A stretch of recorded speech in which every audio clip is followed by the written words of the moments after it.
Selamat malam semuanya, selamat datang di Komba Santo Benedictus dengan tema Purgatory, Joy for the Dead, Hope for the Living yang akan dibawakan oleh Wis Limiadi yang juga adalah founder dari Jejak Kudus. Oke, sebelum kita mulai, aku mau menyapa ke semua partisipan yang udah join pada malam ini, terutama untuk mereka yang baru pertama kali join di Komba Santo Benedictus. Untuk yang pertama kali join, Komba Santo Benedictus ini adalah komunitas basis Benedictus dari paroki Regina Kelly, Pantai Indah Kapuk. Jadi selama pandemik ini kan kita nggak bisa pertemuan offline, jadi kita semua berkumpul di sini di Zoom online ini dan bisa menjangkau paroki-paroki lainnya, nggak cuma paroki Regina Kelly doang. Dan untuk yang pertama kali join, aku juga mau ngajak kenalan dulu. Mungkin kenalan virtual dulu, boleh ditulis di komen chat nama, dari paroki mana, pekerjaan, dan juga tahu Kombas Santo Benedictus dari mana. Oke, aku juga mau ingetin nanti setelah kita ada puji-pujian akan ada juga doa dan juga nanti waktu saat pengajaran itu kita akan mute semua partisipan. Jadi misalkan di tengah-tengah pengajaran nanti ada yang mau bertanya, boleh tulis dulu di kolom chat dan akan aku bacain setelah pengajarannya selesai. Oke, Benedictus Boys udah siap? Siap. Oke. Selamat malam, Kowis dan juga teman-teman semua. Sebelum kita memulai Kombas pada malam hari ini, marilah kita bersama-sama menyanyikan satu pujian. Dan pujian pada malam hari ini adalah Karya Agungmu Tuhan.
Teman-teman, marilah bersatu dalam doa, dalam nama Bapa dan Putra dan Roh Kudus. Amin. Selamat malam Bapak, terima kasih atas penyertaan-Mu sepanjang hari ini, sehingga kami boleh melakukan aktivitas kami sepanjang hari, dari pagi hingga sekarang. Terima kasih juga Bapak, kami boleh bisa berkumpul secara online pada malam hari ini untuk mendengarkan sedikit daripada firman-Mu. Kiranya Engkau mau terangi hati kami, dan juga buka pikiran kami agar kami bisa mengerti dan mengimplementasikan ajaran yang akan disampaikan di kehidupan kami sehari-hari. Curahkanlah juga rahmat-Mu atas Kowis yang hari ini akan membawakan sesi ini, supaya apapun yang keluar dari mulut Kowis adalah hanya berasal daripada-Mu saja. Kami juga berdoa untuk teman-teman kami yang belum bisa hadir pada malam hari ini, kiranya Engkau mau sertai mereka dalam kesibukannya masing-masing. Terima kasih Tuhan atas penyertaan-Mu, hanya dalam nama-Mu kami berdoa dan mengucap syukur. Amin. Dalam nama Bapa dan Putra dan Roh Kudus. Amin. Oke, thank you Gaby untuk doanya dan juga thank you Benedictus Boys. Oke, sebelum kita mulai ke pengajaran, aku mau menyapa sekali lagi, udah ada 98 partisipan yang join. Untuk yang tadi mungkin belum dengar info-infonya, aku cuma mau ingetin aja nanti waktu, dan kalau di tengah pengajaran ada pertanyaan, boleh tulis dulu di kolom chat, nanti setelah pengajaran selesai akan aku bacain setelah pengajaran. Oke, Kowis udah siap untuk mulai pengajaran? Oke. Oke, silakan Kowis.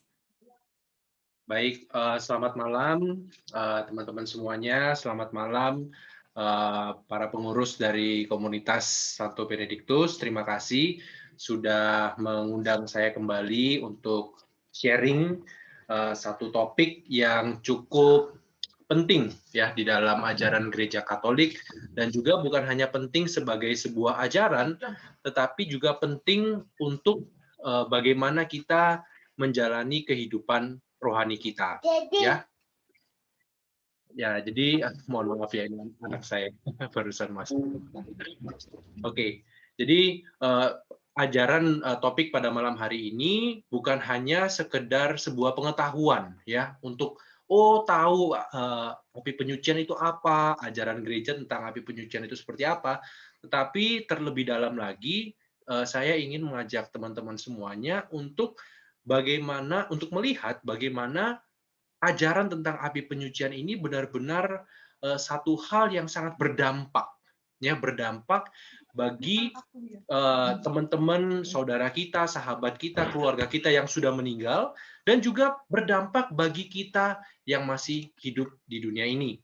Oleh karena itu, topik pada malam hari ini adalah sukacita bagi jiwa yang sudah meninggal dan juga harapan bagi kita yang masih hidup di dunia ini.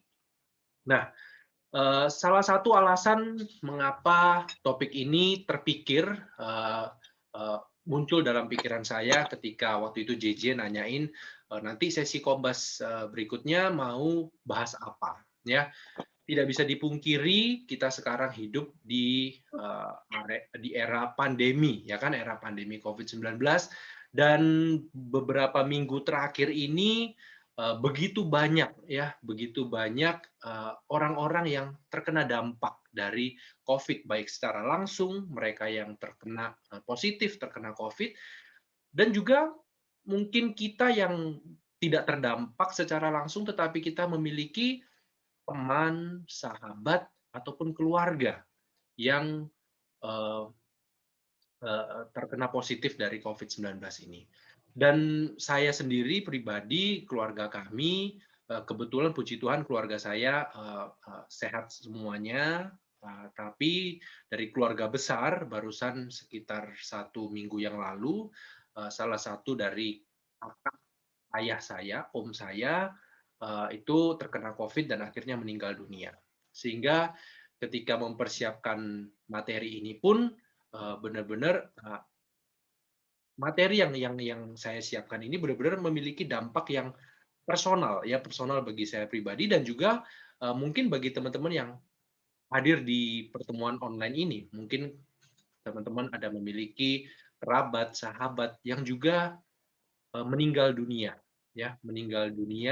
karena COVID-19. Nah, bagi kita yang terdampak ataupun bukan hanya COVID ataupun dalam penderitaan yang lain atau dalam berbagai masalah yang lain dalam hidup kita. Pertanyaannya adalah bagaimana kita bisa menemukan harapan di tengah pandemi dan juga di tengah penderitaan ini. Seringkali ketika kita mendengar ada orang yang sakit, terutama waktu saya pribadi ketika om saya sedang sedang di rumah sakit ya, isoman.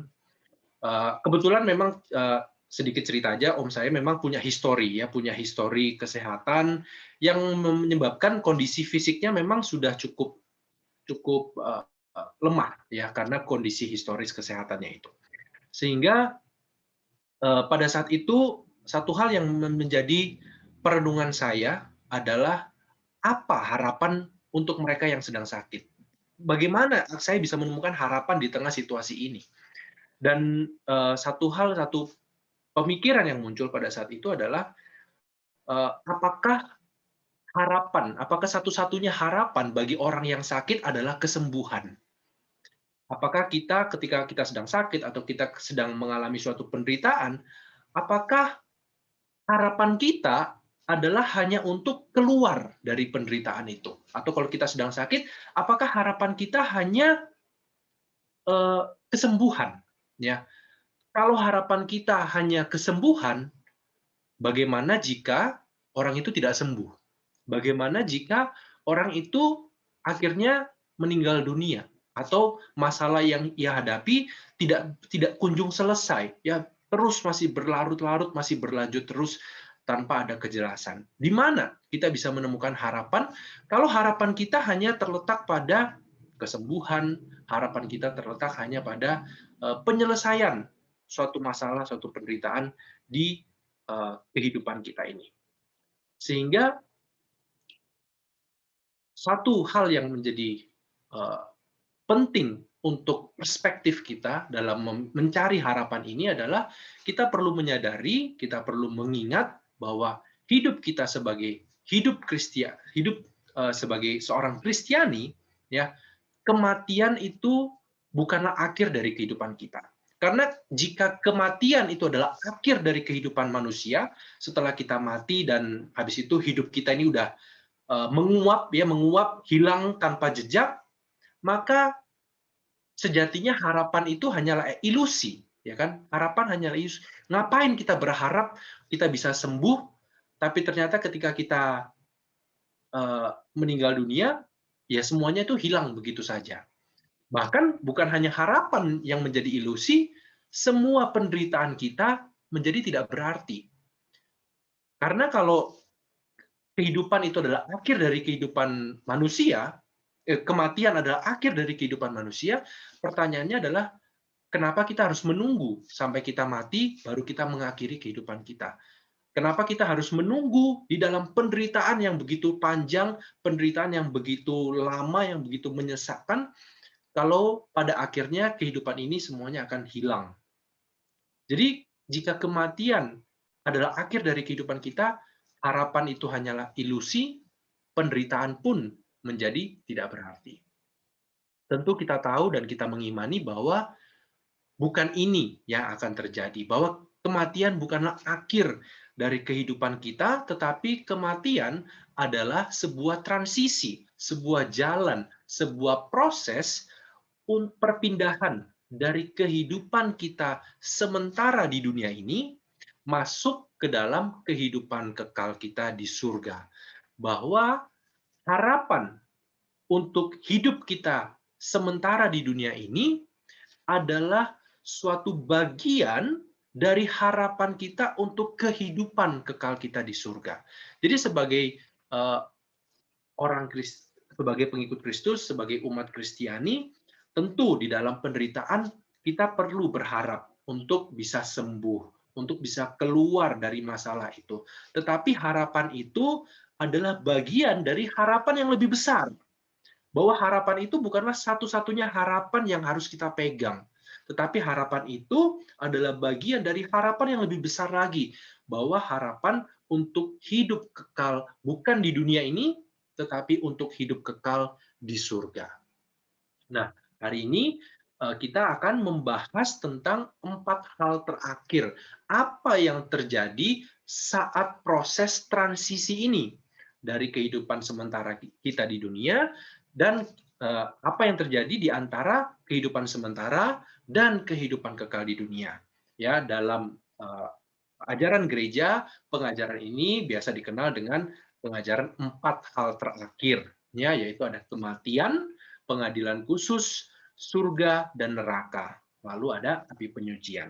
Nah, setelah kita meninggal dunia, setelah kita mati, jiwa kita langsung dihadapkan dalam pengadilan. Ya, pengadilan berarti jiwa kita akan diadili. Kita akan masuk ke neraka atau kita akan masuk ke surga. Ya, jadi ada dua pilihan. Pilihannya masuk neraka atau masuk ke surga.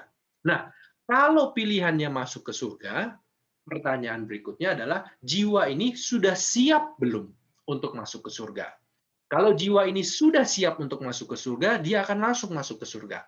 Tapi kalau dia belum siap untuk masuk ke surga, dia akan melalui proses yang namanya api penyucian. Jadi kurang lebih orang yang meninggal dalam kondisi rahmat, ya, kondisi rahmat dan bersih dari dosa dan bebas dari segala keterikatan, dari segala kelekatan, jiwa ini akan langsung masuk ke surga.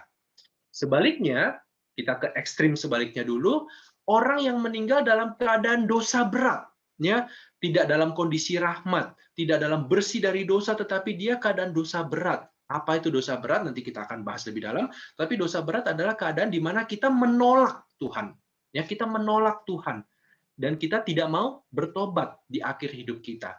Jadi orang yang meninggal dalam keadaan dosa berat dan tidak bertobat, dia akan langsung masuk ke neraka. Nah, bagaimana dengan jiwa orang-orang yang meninggal dalam persahabatan dengan Kristus, dalam rahmat, tetapi dia belum bersih dari dosa ringan dan masih memiliki keterikatan di dalam hatinya. Jiwa-jiwa ini akan masuk dalam api penyucian untuk disucikan supaya dia bisa masuk ke surga. Kurang lebih ini, ya, kurang lebih ini rangkuman dari apa yang akan terjadi dalam akhir hidup kita. Nah, kita akan masuk lebih dalam lagi. Ya, kita akan masuk lebih dalam lagi untuk mencari bukti-buktinya, ya, bukti-bukti landasan iman kita ini. Apakah ini hanya dibuat-buat oleh gereja, ataukah ini adalah benar-benar sesuatu yang diajarkan oleh Yesus sendiri, sesuatu yang ada di dalam kitab suci. Nah, kita akan masuk dalam pembahasan itu berikutnya. Tetapi kurang lebih secara umum, 4 hal ini yang akan terjadi pada akhir hidup kita. Nah, kita akan fokus pada bagian yang tengah tadi, yang api penyucian. Kenapa? Karena mayoritas dari kita semua, kita akan masuk dalam kategori ini. Ya, mayoritas dari kita semua, kita akan masuk dalam kategori jiwa yang meninggal dalam persahabatan dengan Kristus, tetapi kita belum benar-benar bersih dari dosa ringan. Kita masih memiliki keterikatan pada hal-hal duniawi, pada kebiasaan-kebiasaan buruk kita, ataupun hal-hal yang tidak sempurna di dalam hidup kita.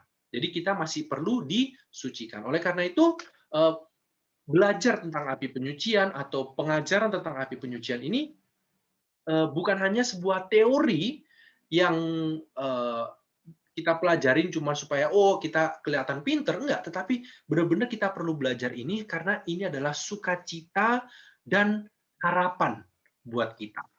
Nah, sebelum kita melihat apa saja sukacita dari api penyucian, mari kita masuk lebih dalam lagi tentang untuk memahami apa sih sebenarnya api penyucian itu. Tadi saya sudah jelaskan secara singkat, mention secara singkat tentang dosa berat dan dosa ringan. Ya, kalau orang yang meninggal dengan dosa berat, mereka akan langsung masuk ke neraka. Kenapa demikian? Karena dosa berat ini merusak kasih. Ya, dosa berat itu memutuskan rantai persahabatan antara manusia dengan Allah. Jadi manusia memalingkan diri dari Allah, berpaling, menolak Tuhan sebagai tujuan akhir dan kebahagiaannya, dan memilih hal-hal lain yang bukan Tuhan sebagai tujuan akhir dari kebahagiaannya. Apa itu? Bisa saja dirinya sendiri, ya, dengan kesombongannya, dengan sifat egoisnya. Bisa juga dengan kekayaan, dengan hal-hal duniawi, kepuasan, kenikmatan, dan lain sebagainya. Ya, jadi hal-hal ini bisa menjadi dosa berat ketika hal tersebut memalingkan kita dari Tuhan sebagai tujuan akhir dari kebahagiaan kita. Santo Thomas Aquinas mengatakan bahwa dosa berat itu melanggar atau bertentangan dengan kasih Allah, sehingga menggantikan Allah dengan hal-hal lain yang bukan Allah sebagai tujuan akhir hidupnya.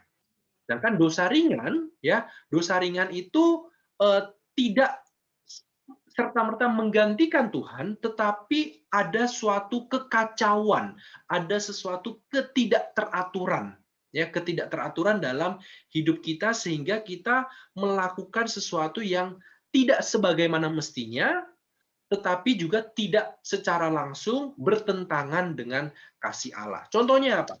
Contohnya ketika kita ngomong hal yang tidak perlu, ya, ketika kita gibah, ya, kita kebiasaan kita mungkin mengucapkan sesuatu yang tidak perlu atau tidak penting, ya kan? Bisa juga ketika kita sekarang kan lagi musim work from home, ya, WFH, tapi pada saat kita harus kerja di rumah, kita malah nonton Netflix, ya, itu masuk bagian dalam kategori dosa ringan karena kita tidak melakukan hal yang sebagaimana mestinya. Atau misalnya sebagai orang tua berbohong untuk menghibur anak kecil atau untuk mengajar anak kita mengucapkan kebohongan-kebohongan kecil. Ya, hal-hal tersebut masuk dalam kategori dosa ringan. Nah, jadi dosa berat itu menuntut pengertian penuh, ya, pengertian penuh dan persetujuan penuh. Artinya kita tahu bahwa hal itu dosa, tetapi dengan sadar, dengan bebas, kita tetap memilih untuk melakukannya. Jadi kita tahu hal itu akan merusak hubungan kita dengan Tuhan, tetapi dengan kebebasan penuh kita berkata, nggak peduli ini bisa merusak hubungan kita dengan Tuhan, saya nggak peduli, saya tetap mau melakukan hal tersebut. Ya, jadi itu definisi atau kategori dosa berat yang paling berat, ya, yang paling berat. Jadi dosa berat ini pun bisa dibilang ada levelnya, Tergantung dari apa? Tergantung dari tadi pengetahuan penuh dan persetujuan penuh. Kadang kita melakukan dosa berat, tapi kita nggak tahu, ya, kita nggak tahu bahwa hal itu salah atau hal itu dosa. Pengetahuan kita nggak tahu penuh, berarti dosa berat itu levelnya sedikit berkurang. Bukan berarti tidak menjadi dosa, tetap dosa, tapi menjadi sedikit lebih tidak berat. Persetujuan penuh, kalau misalnya kita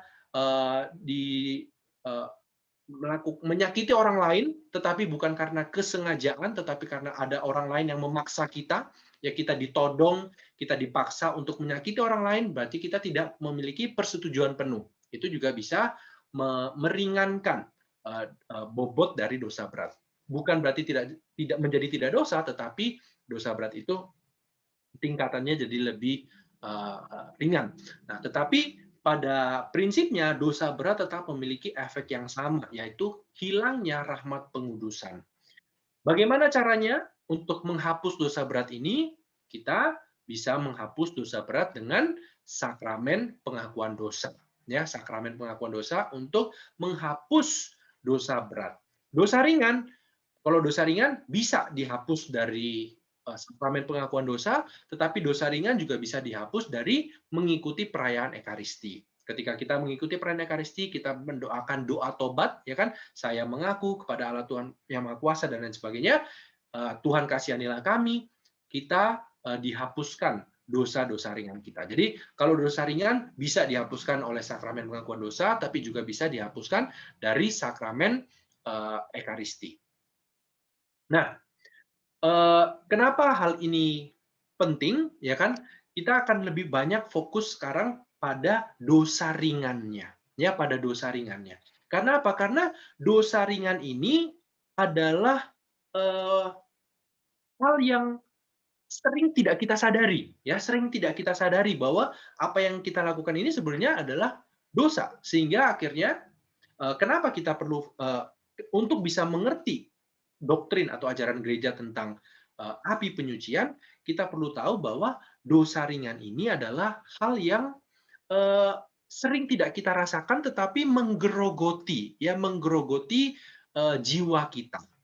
Nah, landasan biblisnya ini ada di 1 Yohanes bab 5 ayat 17 bahwa semua kejahatan adalah dosa, tetapi ada dosa yang tidak mendatangkan maut. Jadi dosa ringan tidak mendatangkan maut seperti dosa berat.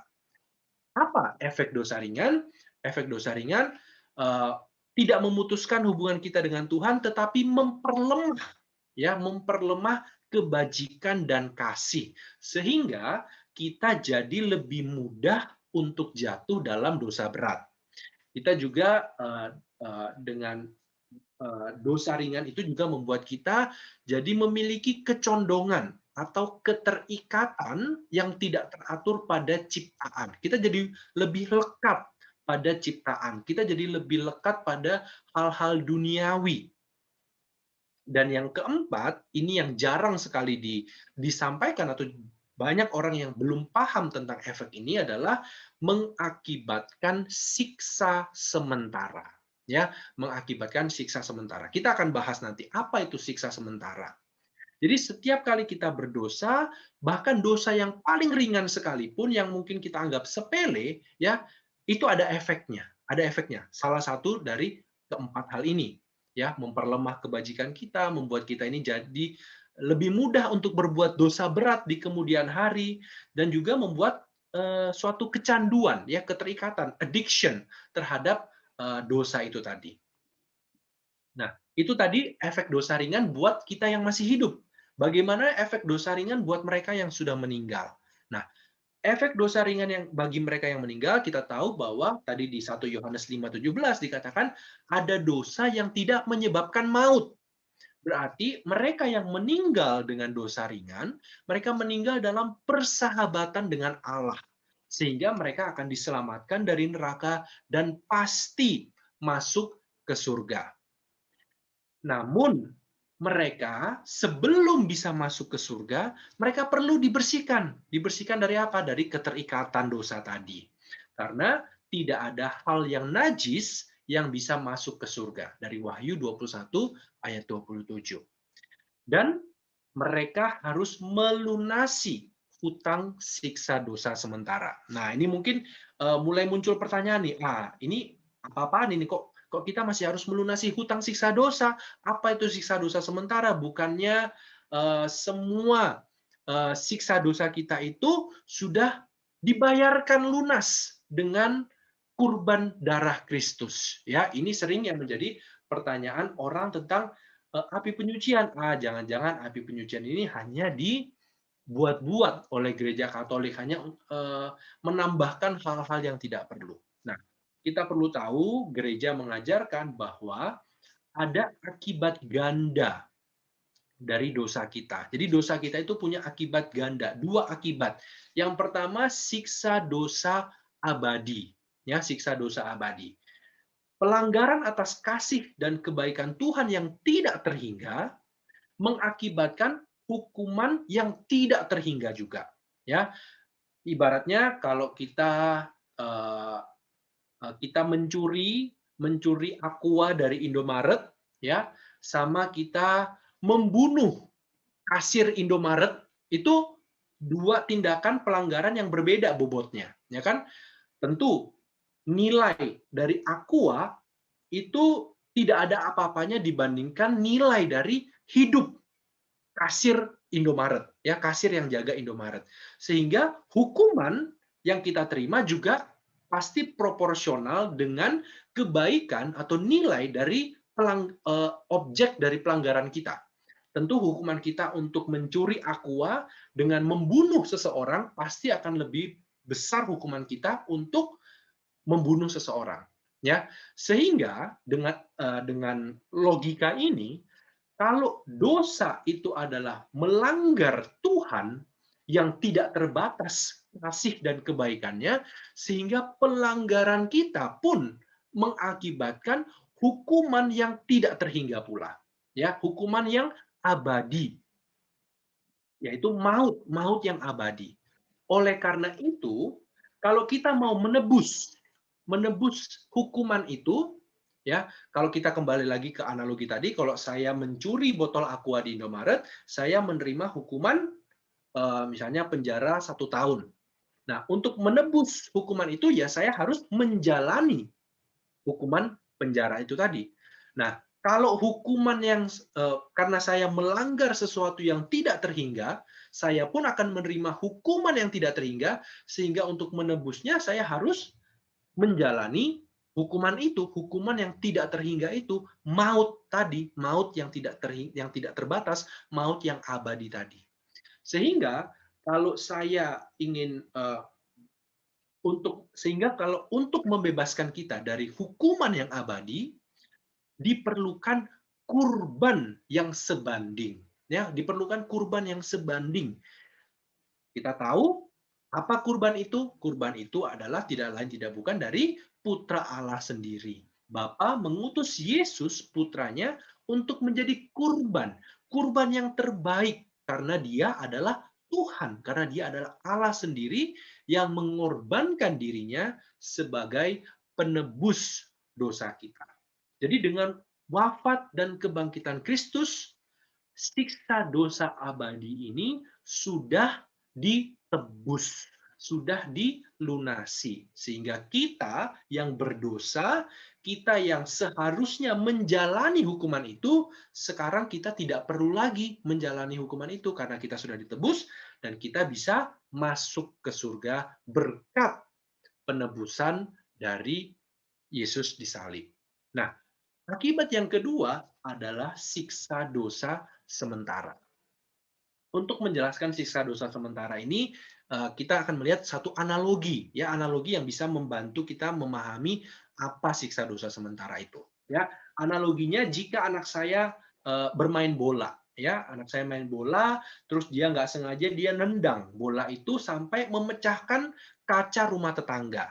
Nah, tentu anak saya karena dia masih kecil, dia nggak bisa dong bayar ganti rugi untuk beli kaca yang baru. Akhirnya saya sebagai orang tua yang akan membayar, ya, mengganti biaya kaca yang baru karena anak saya belum bisa untuk membayar ganti rugi itu tadi. Nah, jika anak saya menyesali kesalahannya, saya tentu sebagai orang tua akan memaafkan dia. Ya, saya akan memaafkan dia. Tetapi tidak berhenti hanya sampai di situ. Sebagai orang tua yang baik, sebagai orang tua yang mengasihi anak saya juga harus berpikir bagaimana caranya supaya anak saya ini tidak melakukan kesalahan itu lagi. Supaya anak saya itu menjadi pribadi yang lebih baik, yang lebih mawas diri, yang lebih tahu bagaimana cara dia mengontrol permainannya supaya dia tidak memecahkan kaca lagi. Nah, untuk bisa mengajar anak saya perlu mendisiplinkan dia. Saya perlu memberikan suatu konsekuensi atas kesalahannya supaya dia bisa belajar. Oh, kalau saya melakukan kesalahan ini, memang saya nggak bisa.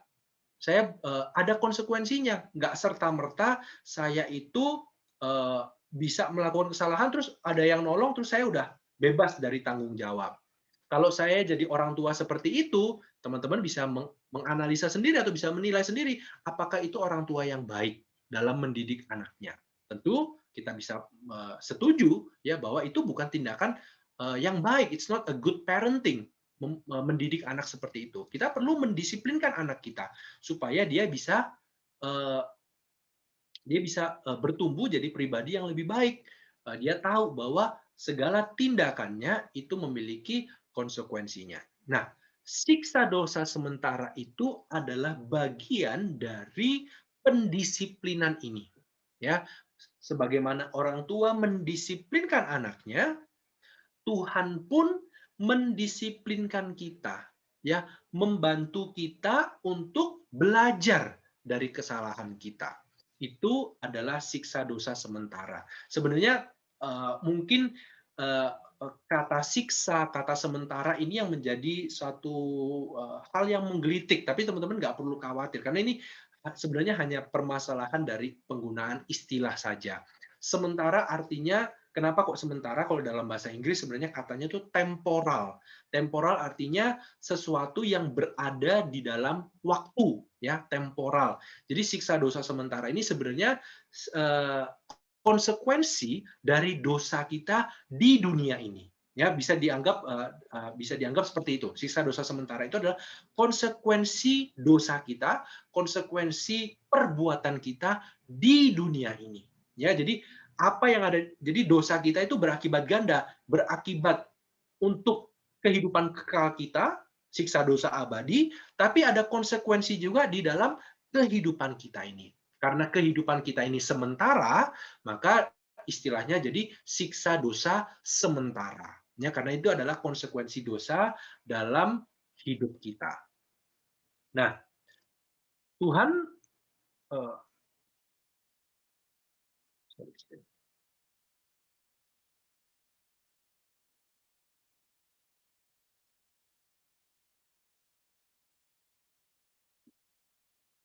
Oke.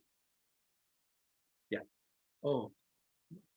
Nah, Tuhan memberikan cara, ya. Tuhan memberikan cara bagi kita untuk membayar siksa dosa sementara ini. Namanya dikenal dengan indulgensi. Nah, kita nggak akan terlalu banyak fokus di indulgensi ini karena ini bisa jadi satu topik sendiri, ya. Tetapi indulgensi itu sebenarnya adalah banyak orang yang salah paham, ya, banyak orang yang salah paham tentang indulgensi. Dikiranya indulgensi itu adalah pengampunan dosa.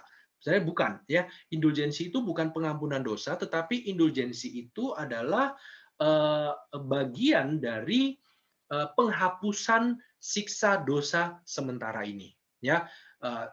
Ibaratnya kalau seperti tadi, misalnya anak saya melakukan kesalahan, saya udah maafin dia, tapi supaya untuk dia belajar, saya akan kasih hukuman. Oke, kamu sekarang dapat tugas untuk misalnya bantu bersih-bersih rumah, ya. Selama 1 minggu ke depan, kamu harus bersih-bersih rumah supaya kamu belajar dari kesalahanmu dan kamu tidak melakukan kesalahan itu lagi. Nah, tindakan menjalani hukuman itu adalah tindakan kita yang mempersiapkan kita untuk menerima indulgensi. Setelah saya melakukan hal itu, misalnya anak saya udah melakukan hukuman itu, dia udah bersih-bersih rumah selama 1 minggu, dia udah melakukan tindakan amal kasih itu. Nah, setelah selesai melakukan hal itu, maka dia menerima indulgensi. Artinya dia telah membayar lunas konsekuensi yang harus dia lakukan sebagai akibat dari kesalahan yang dia lakukan. Jadi indulgensi itu adalah penghapusan siksa dosa sementara. Dan kita bisa melakukan berbagai hal untuk menerima indulgensi ini. Teman-teman bisa berdoa, bisa membaca kitab suci setiap hari, ya. Jadi indulgensi ini bukan suatu hal yang luar biasa, ya. Kadang banyak orang Katolik yang masih salah paham. Mereka kira, wah, indulgensi misalnya tahun ini tahun Santo Yusuf bisa dapat indulgensi dengan berdoa kepada Santo Yusuf. Nah, wah, ini jarang-jarang nih bisa dapat indulgensi. Sebenarnya enggak jarang, karena setiap perbuatan rohani kita baca kitab suci, kita berdoa, itu kita bisa menerima indulgensi, ya. Tapi indulgensi itu ada 2. Ada indulgensi penuh, ada indulgensi sebagian. Plenary indulgence sama partial indulgence. Kalau kita jadi setiap tindakan, ya, setiap tindakan kita tindakan amal kasih kita, kegiatan-kegiatan rohani yang kita lakukan, hal ini itu bisa mendatangkan indulgensi saat kita hidup di dunia ini. Ya, jadi kita bagi kita yang masih hidup, ini adalah tugas kita bagaimana kita bisa melakukan sebanyak mungkin, ya, sebanyak mungkin untuk menebus konsekuensi dari dosa-dosa yang kita lakukan. Tentu berbeda dengan kalau analogi tadi, kan saya memberikan kalau kita bandingkan dengan analogi tadi, hukuman yang saya berikan kepada anak saya memang tidak secara langsung berhubungan dengan kesalahan yang dia lakukan. Demikian pula ketika kita melakukan tindakan untuk menerima indulgensi ini, mungkin kadang kita nggak tahu, kita ini berbuat dosa apa ya. Kita mungkin nggak sadar kita berbuat dosa apa. Tapi kita bisa melakukan indulgensi dengan berdoa, dengan berpantang, berpuasa, dan lain sebagainya untuk membayar siksa-siksa dosa yang meskipun kita nggak tahu kita melakukan dosa itu, tetapi kita bisa melakukan ini untuk menebus siksa dosa tadi. Oke, nah jadi apa yang terjadi? Kemungkinan yang paling sering terjadi saat kita meninggal dunia tadi adalah banyak orang yang percaya sama Tuhan, mereka menerima sakramen pengakuan dosa, perminyakan, ekaristi saat sebelum meninggal, sehingga dia percaya sama Tuhan, dia telah bertobat atas dosa-dosanya, tetapi pada saat dia meninggal, dia masih memiliki keterikatan, dia masih memiliki kelekatan pada hal-hal duniawi, dan dia belum sempat menjalani konsekuensi sementara dari dosa-dosanya semasa hidupnya. Karena kita tahu bahwa kematian itu bisa datang kapanpun, ya kan, bisa datang kapan aja. Kita siap nggak siap, kita kematian itu bisa datang secara tiba-tiba. Nah, apakah adil? Ya, pertanyaannya apakah adil kalau jiwa yang seperti ini, yang percaya sama Tuhan, yang bertobat, tapi dia masih memiliki keterikatan, masih belum melunasi siksa dosa sementaranya, konsekuensi dari dosa di dunia ini. Apakah adil kalau dia dihukum masuk ke neraka? Namun sebaliknya, apakah adil juga kalau dia langsung masuk ke surga? Sebagai contoh, bagaimana dengan seorang pembunuh, ya, pembunuh berantai, pemerkosa yang pada akhir hidupnya, sebelum dia meninggal, dia memutuskan, aku mau percaya sama Tuhan, aku mau dibaptis, dan aku sungguh-sungguh menyesali dosa dan kesalahanku, dan dia bertobat. Ya, kita sering mendengar analogi pencuri yang disalib di sebelah Yesus. Kita bisa membayangkan contoh yang lebih real lagi, ya kan? Orang dengan latar belakang seperti ini. Apakah adil untuk jiwa orang ini yang hidupnya begitu buruk, hidupnya begitu jahat, melakukan hal-hal yang bahkan ngeri untuk kita pikirkan. Tapi pada akhir hidupnya dia memutuskan, dia percaya sama Tuhan, dia mau bertobat. Adil nggak untuk orang ini masuk ke surga? Adil nggak untuk orang ini masuk ke neraka? Apa yang adil untuk orang ini? Kalau dia tetap masuk ke neraka, berarti untuk apa dia bertobat? Pertobatannya kan sia-sia. Dia bertobat pun percuma, toh dia tetap masuk ke neraka. Konsekuensinya juga, kalau dia tetap masuk neraka, berarti pengorbanan Yesus disalib tidak cukup untuk menyelamatkan jiwanya. Kalau dia langsung masuk surga, berarti untuk apa kita bersusah payah hidup dengan baik? Kalau pada akhirnya yang menentukan nasib hidup kekal kita hanyalah beberapa detik, beberapa momen di saat terakhir hidup kita sebelum kita menghembuskan nafas terakhir kita. Oleh karena itu, untuk menengahi, ya, untuk menjembatani kedua pilihan itu, surga atau neraka, dibutuhkan adanya suatu keadaan setelah kematian untuk jiwa-jiwa yang meninggal, yang untuk mereka yang meninggal dalam rahmat dan dalam persahabatan, namun belum disucikan sepenuhnya. Ya, di mana di dalam keadaan ini mereka akan menjalani suatu penyucian untuk memperoleh kekudusan yang perlu supaya mereka dapat masuk ke dalam kegembiraan surga. Jadi api penyucian ini bukanlah alternatif ketiga. Makanya kalau tadi teman-teman lihat, diperhatikan di awal, pengajaran gereja tentang hal ini adalah 4 hal terakhir. Kematian, pengadilan terakhir, surga, dan neraka. Karena api penyucian itu bukanlah pilihan ketiga, alternatif dari surga atau neraka atau api penyucian. Dan api penyucian ini juga bukan kesempatan kedua untuk memilih Tuhan. Ya, jiwa kita akan diadili sesuai dengan kondisi saat kita meninggal.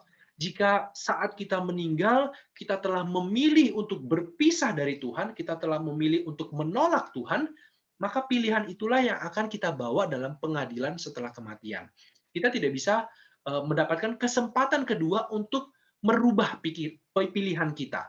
Ya, jadi api penyucian itu bukan untuk merubah pikiran, tetapi bagi mereka yang sudah memilih Tuhan, bagi mereka yang memilih untuk bersahabat dengan Tuhan, mereka akan dibersihkan. Mereka akan dibersihkan dari apa? Dari dosa-dosa ringan, dari segala keterikatan, dari segala kecondongan yang tidak sehat kepada dosa dan ciptaan. Ya, dan bukan hanya itu, api penyucian juga membebaskan jiwa-jiwa dari siksa dosa sementara akibat dari dosa-dosa di masa lalu yang sudah diampuni. Sekali lagi kita ingat analogi tadi, anak saya melakukan kesalahan, saya sudah memaafkan, saya sudah mengampuni. Tetapi untuk mendisiplinkan dia, untuk menjadikan dia pribadi yang lebih baik, untuk menjadi pribadi yang sempurna, saya perlu memberikan hukuman. Ya, tetapi gereja mengajak kita untuk melihat hukuman siksaan. Ini istilah ya, kata yang digunakan hukuman siksaan, tetapi gereja mengajak kita untuk melihat hukuman ini, untuk melihat siksaan ini sebagai rahmat. Ya, sebagai rahmat. Bukan dalam kacamata yang negatif, tetapi kacamata yang positif. Hukuman yang mendisiplinkan, hukuman yang menyucikan, hukuman yang menyempurnakan. Jadi, dosa kita itu, siksa dosa sementara ini bisa dihapuskan saat kita masih hidup dan bisa dihapuskan saat setelah kematian kalau kita meninggal dalam rahmat dan persahabatan dengan Kristus. Jadi api penyucian itu adalah keadaan setelah kematian, bukan surga, bukan neraka. Ini adalah keadaan setelah kematian yang menyucikan jiwa dan yang menghapus siksa dosa sementara. Ya, ini adalah 3 elemen dari doktrin api penyucian. Keadaan setelah kematian yang menyucikan jiwa dan yang menghapus siksa dosa sementara.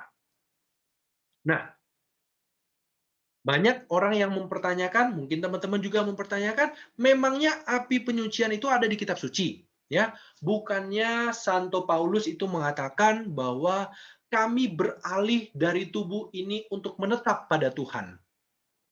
Mungkin teman-teman pernah mendengar pertanyaan ini, mendengar kutipan ayat ini yang menyanggah adanya api penyucian. Sebenarnya kutipan ini kurang tepat. Karena apa? Karena kutipan ini tidak mengutip sepenuhnya ayat dari 2 Korintus 5:8. Ayat yang selengkapnya dikatakan, terlebih suka kami beralih dari tubuh ini untuk menetap kepada Tuhan. Ya, jadi ada kata terlebih sukanya yang seringkali tidak diikutkan ketika seseorang berusaha berargumen untuk menentang adanya api penyucian. Jika saya mengatakan setelah kerja, saya lebih suka beralih dari kantor untuk menetap di rumah.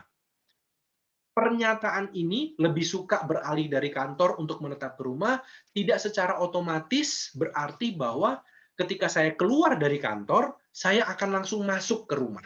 Ya, dan kita mungkin aja keluar dari kantor, turun ke parkiran, masuk ke mobil, dari mobil bisa mampir ke restoran, beli makan, baru bisa pulang ke rumah. Jadi tidak otomatis berarti saya langsung keluar dari kantor, langsung masuk ke surga. Sehingga dalam konteks ayat ini, tidak otomatis berarti saya keluar dari tubuh ini, otomatis langsung menetap kepada Tuhan. Bahkan Santo Paulus dalam ayat ke-10, ini ayat ke-8, ayat ke-10 mengatakan, setelah kematian, kita harus menghadap tahta pengadilan Kristus terlebih dulu. Jadi nggak langsung menetap pada Tuhan, tapi kita harus menghadapi tahta pengadilan dulu. Nah, landasan biblis untuk keadaan setelah kematian. Ya, ini ada di Perjanjian Lama di 2 Makabe 12 ayat 45. Dan ini, dari Perjanjian Lama ini kita melihat bahwa praktek berdoa kepada orang mati itu adalah bagian dari tradisi bangsa Israel yang kemudian menjadi tradisi dari gereja kita, gereja Katolik. Nah, poin pentingnya di sini kita melihat yang saya highlight, orang yang meninggal dengan saleh. Jadi artinya dia meninggal dalam keadaan rahmat, dalam persahabatan dengan Kristus. Jiwa orang ini masih membutuhkan doa, ya, doa dan kurban penebus salah agar mereka dilepaskan dari dosa mereka. Nah, di mana jiwa ini berada? Jiwa ini tentu tidak mungkin berada di surga, karena kalau dia berada di surga, tidak mungkin kalau dosanya itu masih ada dosa yang belum dilepaskan. Karena semua yang masuk ke surga, dosanya harus sudah bersih. Jadi dia nggak mungkin di surga karena dia masih ada dosa yang belum dilepaskan. Tapi nggak mungkin juga ada di neraka. Karena jiwa yang ada di neraka sudah tidak bisa diselamatkan, sudah tidak bisa ditebus lagi. Jadi di sini kita bisa melihat bahwa ada keadaan setelah kematian yang bukan surga dan juga bukan neraka. Landasan biblis untuk penyucian setelah kematian. Dari 1 Korintus 3 ayat 13 sampai 15. Di sini dikatakan pada hari pengadilan, ya, pada saat pengadilan setelah kita meninggal dunia, kita semua pekerjaan-pekerjaan kita akan diuji, ya, diuji oleh api. Dan kalau kita melihat di kitab suci, api ini adalah sebuah metafora yang sering digunakan untuk menggambarkan suatu pemurnian, suatu penyucian. Nah, jadi di saat akhir hidup kita, pada saat kita mati, kita akan langsung dihadapkan pada pengadilan khusus. Nah, di mana semua perbuatan kita akan diuji oleh api. Jika perbuatan kita itu berkenan, kita akan langsung mendapatkan upah, yaitu surga. Namun, jika ada pekerjaan yang kurang berkenan, api itu akan membakarnya seperti api yang sedang memurnikan emas. Nah, kuncinya yang kalimat terakhir, meski ada pekerjaan yang kurang berkenan, tetapi ia sendiri akan diselamatkan seperti dari api, seperti telah dimurnikan dari api. Jadi jiwa dengan pekerjaan yang kurang berkenan pun tetap diselamatkan, ya, tetapi sebelum ia masuk ke dalam surga, sebelum ia menerima upahnya, dia akan disucikan oleh api. Siksa dosa sementara, kita ingat siksa dosa sementara itu seperti konsekuensi pendisiplinan Tuhan untuk kita yang masih hidup di dunia ini, supaya kita bisa menjadi sempurna, kita bisa menjadi pribadi yang semakin serupa dengan gambar dan rupa Allah. Ada di Ibrani 12 ayat 6 dan ayat 10, Tuhan menghajar orang yang dikasihinya, ya. Dan kenapa Tuhan menghajar kita? Tuhan menghajar kita, mendisiplinkan kita untuk kebaikan kita, supaya kita beroleh bagian dalam kekudusannya. Salah satu contoh yang terkenal juga adalah kisah Raja Daud. Ketika Raja Daud merebut istri orang lain dan membunuh orang tersebut supaya ia bisa menikahi perempuan itu, apa yang terjadi? Raja Daud menyesali dosanya dan dia diampuni dosanya. Tetapi sebagai konsekuensi dari kesalahan itu, Raja Daud dalam 2 Samuel 12, 7-14, itu di situ tertera bahwa dia harus menderita, ya, mengalami malapetaka. Keluarganya akan diambil, istrinya akan meninggal, dan anak-anaknya pun juga, anaknya yang lahir akan mati. Jadi Daud yang sudah diampuni dosanya tetap harus menderita, mengalami penderitaan sebagai konsekuensi dari kesalahannya itu tadi. Bagaimana dengan Yesus sendiri? Apakah Yesus pernah mengajarkan tentang api penyucian ini, tentang penyucian setelah kematian? Kita bisa melihat dari ayat Injil Matius bab 12 ayat 32. Di sini Yesus mengajarkan tentang dosa yang menentang Roh Kudus, bahwa dosa yang menentang Roh Kudus itu dosa yang tidak akan diampuni. Nah, akan tetapi di sini kalau kita perhatikan dua frase berikutnya itu frase yang sangat penting. Karena kalau Yesus hanya ingin mengajarkan bahwa dosa untuk menentang Roh Kudus itu adalah dosa yang tidak bisa diampuni, ya setelah mengajarkan itu ia tidak akan diampuni, titik. Ya, poinnya jelas, pesannya jelas. Kamu melakukan dosa yang menentang Roh Kudus, kamu tidak akan diampuni. Tetapi di sini Yesus memberikan suatu keterangan lebih, penjelasan lebih. Di dunia ini tidak, dan di dunia yang akan datang pun tidak. Berarti Santo Gregorius Agung dan juga dalam Katekismus Gereja Katolik nomor 1031 mengatakan dari ungkapan Yesus ini kita bisa melihat bahwa ada dosa lain, dosa yang bukan dosa menentang Roh Kudus yang bisa diampuni di dunia ini dan ada dosa yang bisa diampuni di dunia yang akan datang atau setelah kematian. Pengajaran Yesus ini secara implisit mengatakan bahwa ada dosa yang bisa diampuni di dunia yang akan datang. Sekali lagi kita melihat pada praktek berdoa bagi orang mati.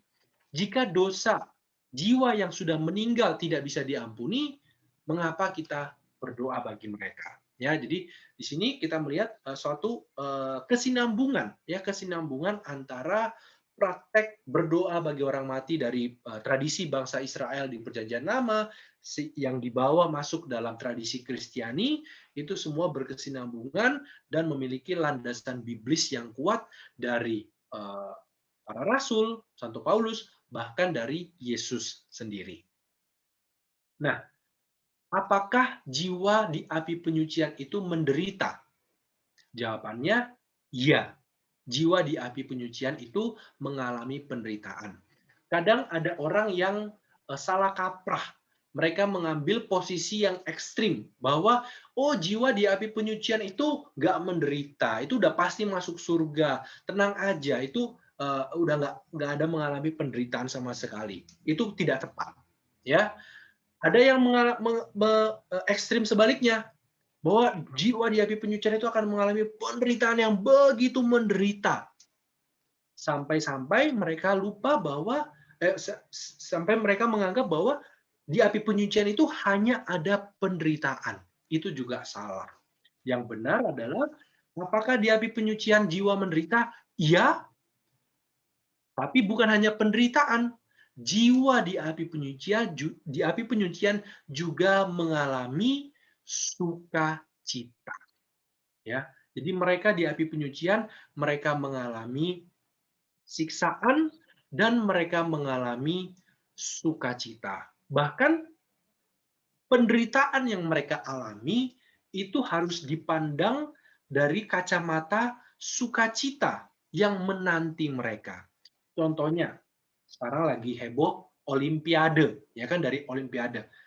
Seorang atlet yang akan berkompetisi di Olimpiade, yang punya goal untuk menang medali emas di Olimpiade, apa yang mereka lakukan adalah mereka kan mempersiapkan diri, ya kan, mereka kan berlatih keras untuk mempersiapkan diri, dan persiapan ini meskipun susah, meskipun sulit, meskipun mereka harus mengalami penderitaan di dalam masa persiapan itu, tetapi penderitaan itu bukanlah sesuatu hal yang negatif, tetapi mereka bisa melihat bahwa penderitaan itu adalah bagian dari proses untuk mempersiapkan performa yang terbaik, untuk mempersiapkan mereka menjadi atlet yang terbaik, supaya mereka bisa mencapai tujuan akhir mereka.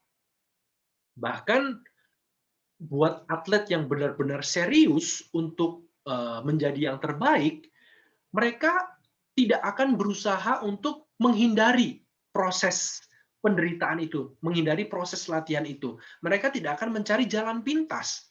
Bahkan mereka akan dengan sukarela menjalani masa-masa latihan yang tersulit sekalipun, karena mereka tahu itu semua akan menjadi berarti ketika mereka bisa mendapatkan hasil dari latihan mereka. Nah, begitu pula dengan jiwa-jiwa di api penyucian.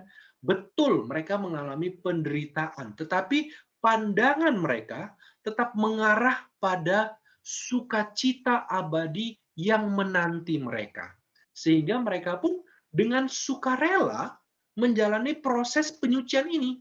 Karena apa? Karena yang pertama, kalau kita ibaratnya kita tahu ada sesuatu yang baik, yang indah, yang menunggu kita, kita tentu dengan sukarela ingin mempersiapkan diri sebaik mungkin supaya tidak ada yang bisa menghalangi kita, tidak ada yang bisa menghalangi sukacita kita ketika kita bertemu, ketika kita mendapatkan hal tersebut. Yang kedua, kalau kita mau, misalnya kita diundang ke pesta pernikahan, atau kita diundang ketemu presiden misalnya, semakin tinggi martabat orang yang ingin kita jumpai, kita sendiri secara naluri, secara insting kita ingin menunjukkan pribadi yang terbaik. Bayangkan ketika kita ingin bertemu dengan Tuhan, tidakkah kita juga ingin menunjukkan diri kita yang terbaik saat kita bertemu dengan Tuhan. Jadi jiwa-jiwa di api penyucian, mereka dengan sukarela menjalani penderitaan ini karena mereka akan bertemu dengan Tuhan dan mereka ingin menjadi suci, menjadi diri mereka yang terbaik ketika mereka bertemu dengan Tuhan. Jadi pandangan kita tentang api penyucian itu harus seimbang. Ada penderitaan, tetapi juga ada sukacitanya. Apa saja sukacita dari api penyucian? Yang pertama, api penyucian itu memberi harapan. Ya, harapan bagi kita yang belum sempurna. Nah, menjadi sempurna ini bukan berarti kita harus jadi perfeksionis, ya, bukan menjadi perfeksionis di dalam kehidupan kita, tetapi menjadi sempurna di dalam iman, harapan, dan kasih. Sayangnya, karena kodrat manusia yang terluka karena dosa, akan sangat susah untuk menjadi sempurna setiap saat seumur hidup kita. Secara manusiawi akan ada momen di mana kita mungkin diliputi keraguan, ketakutan, ketidakpercayaan, kesombongan, keputusasaan, atau kemalasan, bahkan keegoisan. Kita juga tahu bahwa kematian itu bisa datang kapan saja. Kita siap, tidak siap, jika waktunya tiba, sudah tidak ada tawar-menawar lagi. Jadi, jika tidak ada api penyucian, dan jika kita tidak siap, maka tidak ada harapan bagi kita untuk bisa masuk ke surga. Namun, karena ada api penyucian, kita yang percaya kepada Yesus, hidup kita ini akan selalu dipenuhi dengan harapan bahwa meski dengan pergumulan yang terberat sekalipun, kita masih bisa memiliki harapan untuk masuk ke surga. Yang kedua, api penyucian menunjukkan betapa besar kasih Tuhan kepada kita. Api penyucian menunjukkan bagaimana Tuhan bukan hanya memberikan waktu semasa kita hidup untuk menjadi sempurna, tetapi bahkan setelah kematian, Tuhan pun tetap memberikan kesempatan untuk menyempurnakan diri kita agar kita bisa bersatu dengan Tuhan. Yang ketiga, api penyucian memberi penghiburan atas saudara, keluarga, sahabat kita yang telah meninggal dunia. Kita nggak pernah tahu ya secara pasti bagaimana orang itu telah menjalani hidup mereka. Kita nggak tahu bagaimana hidup mereka secara keseluruhan, tetapi dengan adanya api penyucian kita jadi bisa berharap pada belas kasih Allah bagi mereka yang bersahabat dengan Tuhan, bagi mereka yang memilih untuk tidak meninggalkan Tuhan, bagi mereka yang percaya kepada Tuhan. Lalu yang keempat, api penyucian menegakkan keadilan. Ingat contoh kriminal yang bertobat tadi. Di satu sisi kita berbahagia bahwa dia bisa bertobat sebelum meninggal dunia. Tapi di sisi lain, kita juga pasti berpikir, loh kok enak ya? kok enak ya, dia ada jalan pintas bahwa di akhir hidupnya dia bertobat dan dia bisa masuk surga. Nah, api penyucian memastikan bahwa keadilan itu akan ditegakkan. Bahwa jika kriminal itu dia belum menjalani konsekuensi dari penyesalan dan juga siksa dosa sementara sewaktu dia hidup, dia akan menjalaninya di api penyucian. Secara bersamaan, hal ini pun berarti bahwa tindakan amal kasih kita, upaya untuk mendisiplinkan diri kita, penderitaan yang kita alami semasa hidup kita ini memiliki arti. Penderitaan yang kita alami ini tidaklah sia-sia. Bahwa di tengah pandemi, di tengah penderitaan, di tengah kesakitan yang kita hadapi saat ini, harapan kita itu bukanlah satu-satunya bahwa penderitaan itu hilang. Ya, tentu kita boleh berharap dan kita minta bahwa penderitaan itu bisa hilang. Tetapi kita sebagai umat Kristiani yang beriman, kita harus menyadari bahwa harapan kita yang lebih besar lagi adalah bukan penderitaan itu hilang, tetapi kita berharap bahwa penderitaan itu tidaklah sia-sia. Bahwa penderitaan yang kita alami sekarang, terlepas kita bisa memahaminya atau kita tidak memahami apa sih arti dari penderitaan ini, kenapa saya mengalami ini, tapi kita bisa memegang harapan bahwa penderitaan yang kita alami saat kita hidup di dunia ini adalah bagian untuk memurnikan, untuk melepaskan diri kita dari segala keterikatan dosa, atau dengan kata lain, untuk menebus, membayar siksa dosa sementara kita, supaya apa?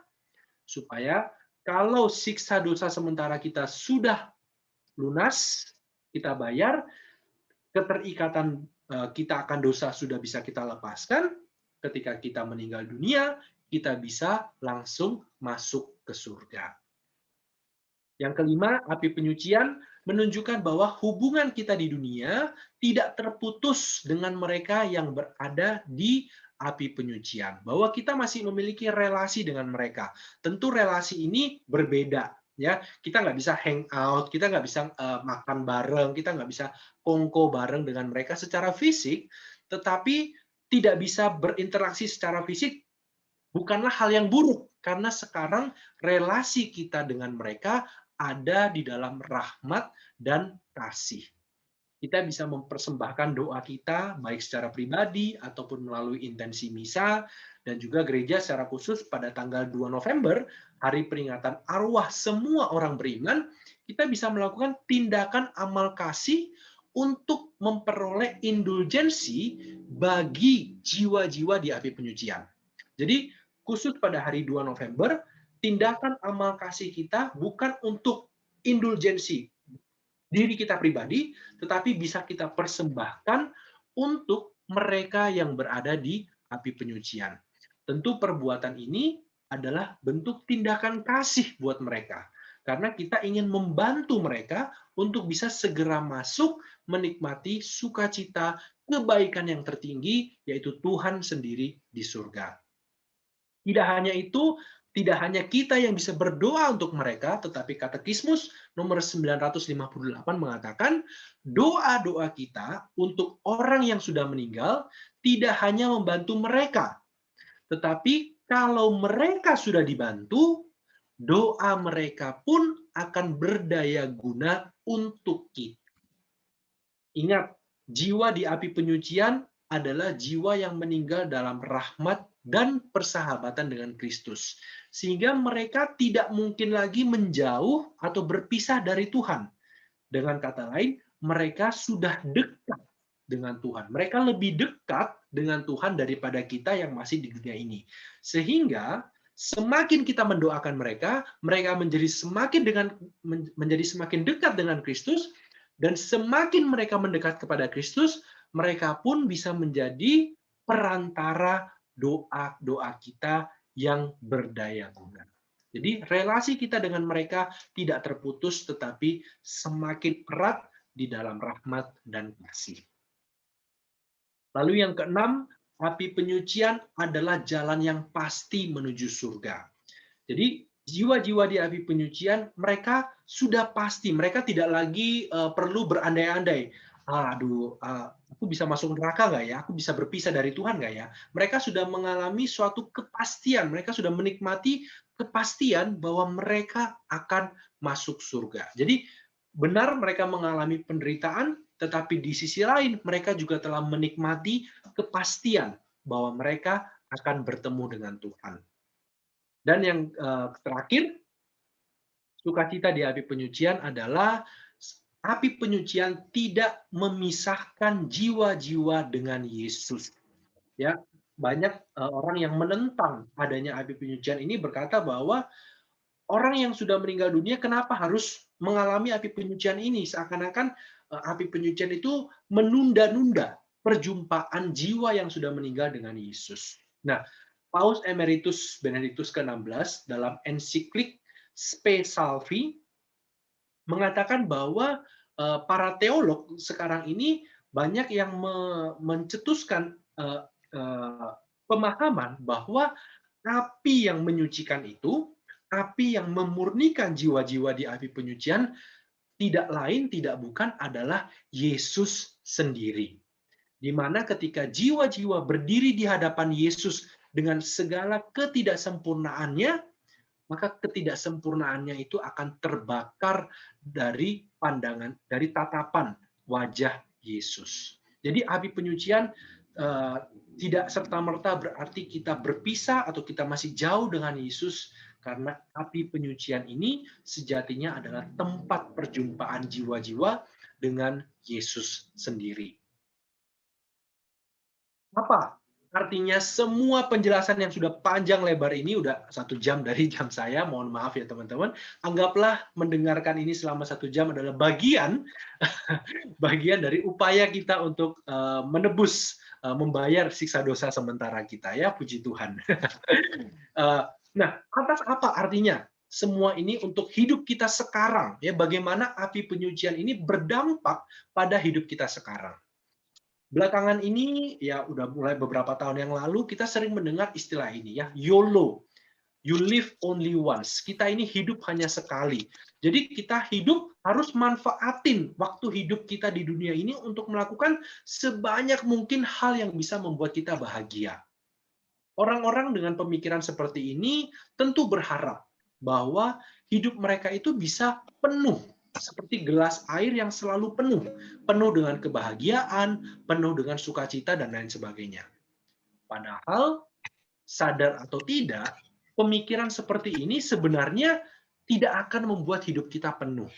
Justru sebaliknya, gelas ini hanya akan terisi separuh. Kenapa demikian? Bukan karena gelas itu bocor, bukan karena gelas itu retak, tetapi karena penderitaan adalah bagian dari rancangan Tuhan untuk hidup kita di dunia ini. Penderitaan itu ada di dalam hidup ini sebagai bagian dari rencana Tuhan untuk mendisiplinkan kita, untuk menyempurnakan hidup kita. Sehingga kalau kita berpikir, wah kita hidup hanya sekali, kita pilih hidup yang enak-enak aja, yang bahagia aja. Kita menyingkirkan hal-hal yang tidak membahagiakan kita. Kita menyingkirkan hal-hal yang menyebabkan penderitaan di dalam hidup kita. Kita menyingkirkan separuh atau mungkin lebih dari apa yang ada di dunia ini. Sehingga tidak heran kalau begitu banyak kisah orang yang hidupnya dipenuhi dengan kebahagiaan, namun pada akhirnya dia akan tetap merasakan kehampaan yang tidak tertolong pada akhir hidupnya.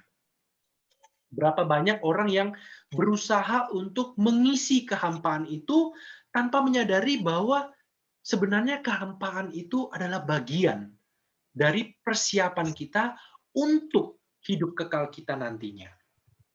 Hidup kita di dunia ini adalah persiapan untuk hidup kekal kita nanti. Dan waktu persiapan ini berakhir pada saat kematian kita. Santa Teresa dari Avila mengingatkan bahwa kita hanya memiliki satu kematian untuk masuk ke dalam kemuliaan yang abadi. Jadi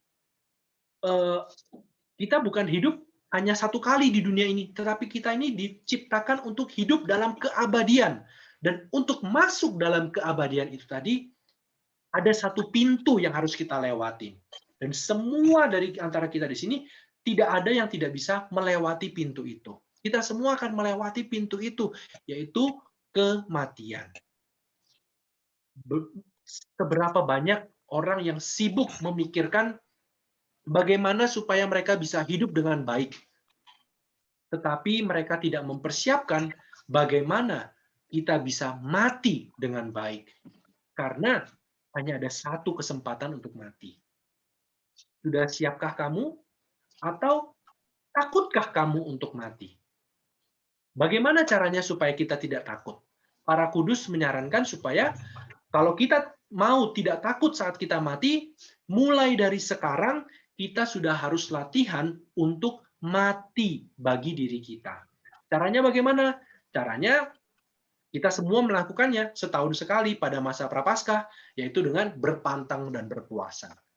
Semakin sering kita lakukan, semakin sering kita bermati raga, kita mengorbankan apa yang kita inginkan untuk berbagi, beramal dengan sesama. Kita berusaha mengorbankan waktu kita untuk kebutuhan rohani kita lebih daripada kebutuhan jasmani kita. Kematian-kematian kecil ini mempersiapkan kita untuk tahap selanjutnya dari kehidupan kita setelah kematian. Jika kita kaitkan dengan pembahasan tadi, kematian-kematian kecil ini atau pengorbanan-pengorbanan dan tindakan amal kasih ini adalah bagian dari bentuk upaya kita untuk membayar siksa dosa sementara kita, untuk mendisiplinkan diri kita, dan untuk tidak menghabiskan waktu kita di dunia ini dengan berusaha mengisi kekosongan dalam hati kita dengan hal-hal yang fana, hal-hal yang sementara, tetapi justru sebaliknya, kita mempersiapkan ruang kosong ini, kita bahkan memperbesar ruang hati kita untuk bisa menerima kehadiran Tuhan sendiri. Dan kabar gembira untuk kita semua hari ini adalah kita tidak perlu takut dengan api penyucian. Benar, ada penderitaan, ada siksaan di dalam api penyucian. Tetapi kita diajak untuk melihat siksaan ini sebagai rahmat, sebagai tindakan kasih Tuhan yang memberikan kesempatan kepada kita, sahabat-sahabatnya, untuk menyucikan, menyempurnakan diri kita. Kalau kita belum selesai melakukannya semasa hidup kita, kita masih memiliki kesempatan setelah kematian kita. Santo Thomas Aquinas mengatakan bahwa siksaan dalam api penyucian itu berbeda dengan siksaan di neraka. Jiwa-jiwa di neraka, mereka tersiksa karena mereka jauh dari Tuhan, mereka terpisah dari Tuhan. Jiwa-jiwa di api penyucian berbeda karena mereka tersiksa karena mereka sudah sangat dekat dengan Tuhan, tetapi mereka belum bisa bersatu secara penuh dengan Tuhan. Ya, ibaratnya kalau kita udah kepengen sesuatu dan hal itu ada di depan mata kita, ya, udah ada dalam jangkauan kita, tapi kita belum bisa mengambil hal itu. Ya, itu kurang lebih menurut Santo Thomas Aquinas penderitaan itulah yang ada di dalam api penyucian. Ketika kita bisa melihat kebaikan yang selama ini kita rindukan, tetapi kita belum bisa bersatu. Padahal hal itu sudah sangat dekat. Dan kita harus menyucikan diri kita terlebih dahulu. Oleh karena itu, Santa Katarina dari Siena mengatakan bahwa jangan hanya melihat pada penderitaannya, tetapi jiwa-jiwa di api penyucian itu sudah sangat dekat dengan Tuhan, sehingga sukacita mereka di api penyucian itu jauh lebih besar daripada sukacita yang ada di dunia ini. Tentunya ini adalah kabar yang menggembirakan dan menumbuhkan harapan bagi kita yang masih bersiarah di dunia ini. Dan yang terakhir, hidup kita sebagai pengikut Kristus, sebagai anggota-anggota dari tubuh Kristus, tidak pernah terpisahkan dari satu sama lain. Santo Paulus dalam Roma 8:38-39 mengatakan bahwa kematian tidak akan memisahkan kita dari kasih Allah. Kita semua adalah satu di dalam Kristus, baik yang masih hidup di dunia maupun yang mulia di surga, dan mereka yang masih menderita di dalam api penyucian. Jadi sama seperti tubuh kita, kalau satu bagian sakit, seluruh tubuh kita ikut merasakan sakitnya. Oleh karena itu, penderitaan jiwa-jiwa di api penyucian pun adalah bagian dari penderitaan kita di dunia. Sehingga gereja selalu mengajak kita untuk mengingat, untuk mendoakan jiwa-jiwa di api penyucian sebagai bentuk dari tindakan amal kasih kita. Venerable Fulton Sheen mengatakan bahwa saat kita masuk ke surga nanti, amin ya, kita masuk ke surga, saat kita masuk ke surga nanti, kita akan melihat, kita akan bertemu dengan semua jiwa-jiwa yang tertolong dengan doa kita. Dan kita juga akan bertemu dengan mereka yang nantinya mendoakan kita saat kita berada di dalam api penyucian. Inilah kabar gembira dan kekayaan dari iman Katolik kita. Amin. Semoga penjelasan ini bisa membantu kita untuk bertumbuh di dalam iman, harapan, dan kasih, di dalam sukacita, di dalam kedamaian kita semasa kita hidup, meski hidup kita sekarang sedang berada di dalam sebuah pandemi, berada di dalam sebuah penderitaan yang tidak jelas kapan berakhirnya, tidak jelas mengapa hal ini terjadi. Kita sebagai umat Kristen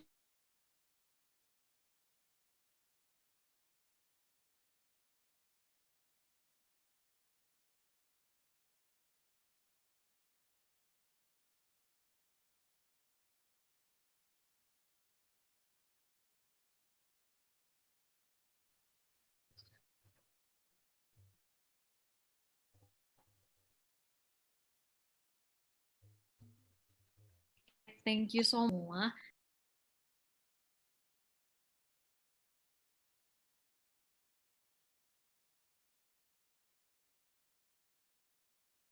Kita upload di YouTube. Untuk itu jangan lupa untuk subscribe ke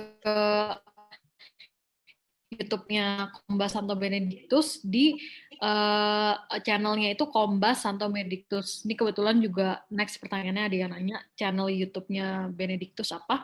YouTube-nya Kombas Santo Benedictus. Jangan lupa di subscribe ya. Jadi kalau seandainya ada yang ketinggalan bisa nonton ulang lagi nanti di YouTube Kombas Santo Benedictus. Oke, kita juga ada Instagram, jangan lupa di follow juga santobenedictus.pic. Banyak nih iklannya. Oke, kita langsung lanjut ke pertanyaan. Ini ada pertanyaan dari Angelica. Oke, thank you Kowis. Mau nanya satu, apakah dua penjahat yang disalib bersama Yesus yang dikatakan akan berada di rumah Bapa bersama Yesus langsung masuk surga atau ke api penyucian? Yang kedua, berapa lama jiwa berada di api penyucian? Dan yang ketiga, kenapa pengadilan terakhir hanya mengacu pada hidup di dunia, enggak ditambah di api penyucian? Oke, thank you pertanyaannya. Yang pertama, apakah dua penjahat yang disalib yang dikatakan akan berada di rumah, satu penjahat ya yang dikatakan akan bersama dengan Yesus di surga. Oke, apakah jiwa ini juga salah satu landasan biblis yang sering digunakan untuk mempertanyakan ya, apakah benar api penyucian itu ada? Bukannya Yesus bilang, hari ini kamu akan berada bersamaku di surga. Nah, ini ada beberapa penjelasannya. Yang pertama, sekalian menjawab pertanyaan yang kedua ya, berapa lama jiwa berada di api penyucian? Nah, api penyucian itu tidak ada di dunia ini. Ya, api penyucian itu bukan berada di luar angkasa. Api penyucian itu tidak ada di dalam alam semesta ini. Artinya, api penyucian itu tidak terikat pada ruang dan waktu yang sama seperti apa yang kita jalani dalam kehidupan kita di dunia ini. Jadi di api penyucian itu memiliki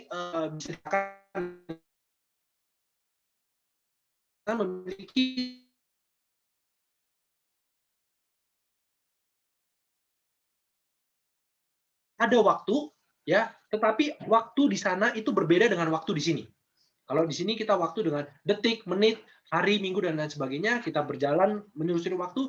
Di api penyucian ada waktu tetapi sedikit berbeda dengan waktu di sini, ya. Jadi itu pertama perlu kita pahami dulu. Bagaimana waktu di sana? Saya jujur tidak ada yang tahu, ya, tidak ada yang tahu. Kalau teman-teman nanti udah di api penyucian bisa memberikan inspirasi buat kita yang masih di sini, kira-kira waktu di sana bagaimana. Tapi selama ini belum ada yang teolog yang memformulasikan waktu seperti apa di api penyucian.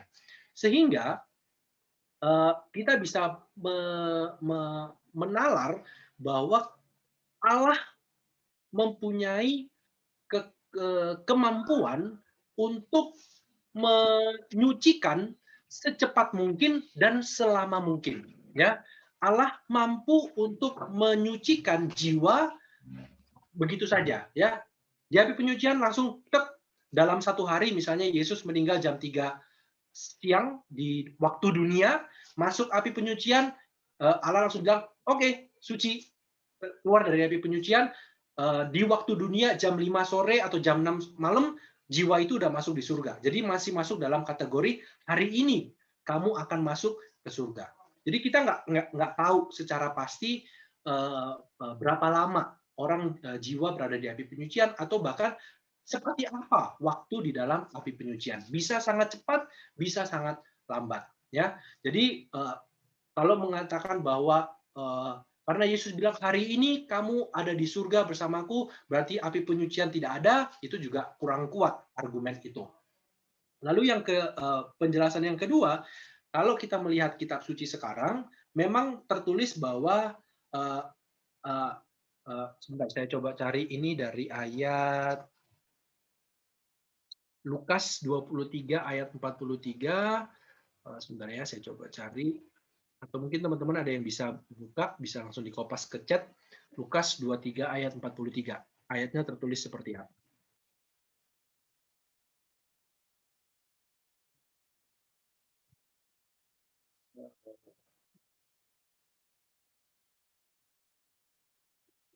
Ini kalau ada yang bisa lebih cepat.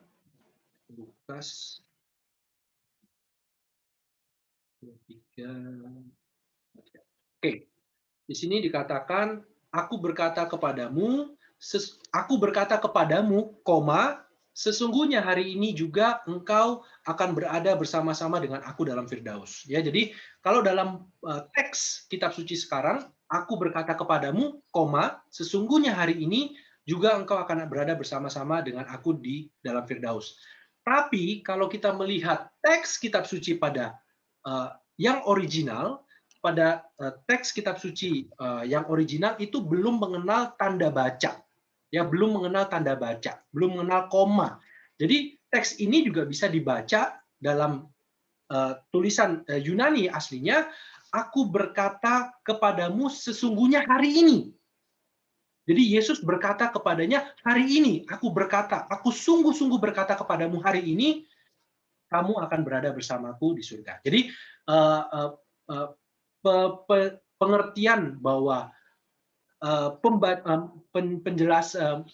pemaknaan dari ayat ini bahwa Yesus berkata hari ini sesungguhnya kamu akan berani, itu juga bisa didebat, ya, bisa didebat. Bukan secara definitif berkata bahwa hari ini secara literal orang itu ada berada di surga dengan Yesus. Jadi ini sekedar penjelasan aja untuk teman-teman. Oke, lalu yang pertanyaan ketiga itu saya kurang jelas sih. Maksudnya mungkin saya coba jawab ya, tapi kalau kurang jelas nanti bisa ditanggapi. Kenapa pengadilan terakhir hanya mengacu pada hidup di dunia, nggak ditambah di api penyucian? Basically karena semua pilihan hidup kita itu berakhir saat kita mati. Ya, saat kita mati. Makanya tadi dibilang masa persiapan kita itu berakhir pada saat kematian. Karena pada saat kita mati, semua pilihan kita itu menjadi final. Ya, kita udah nggak setelah kematian kita udah nggak bisa lagi memilih Tuhan atau menolak Tuhan. Jadi pilihan kita sudah final pada saat kita mengembuskan nafas terakhir kita. Jadi pengadilan kita ya hanya mengacu pada apa yang menjadi pilihan dari kehendak bebas kita. Karena kita di api penyucian kita udah nggak memilih lagi, tetapi kita hanya disucikan, kita hanya dikuduskan, maka untuk pengadilan sudah tidak mengacu pada apa yang terjadi di api penyucian, tetapi hanya pada apa yang sudah semasa hidup kita.